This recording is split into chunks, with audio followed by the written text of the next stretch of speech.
So, sa anak natin, mga anak pa rin natin kasama sa pagbabayad dyan sa utang na yan. Kaya kailangan natin itong palaguin, kailangan natin pagtulong-tulungan sa ayos, mailatag natin ang maayos yan sa karagatan para pagbuhat na. Pagkita po yung samahan, kasi yun po yung adhikati ng pagtulong ng Iskor na palaguin po yung project na yan. Hindi po basta sabihin na binigay sa atin, mabayaran natin. Kailangan po natin magtulong-tulungan yan.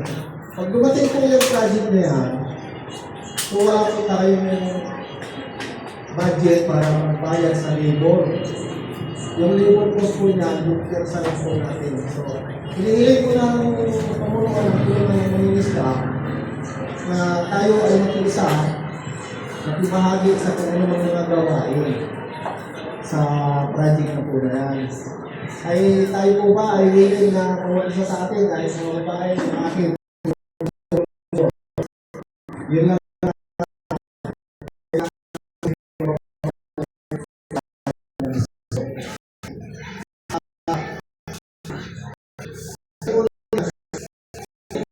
Gawa na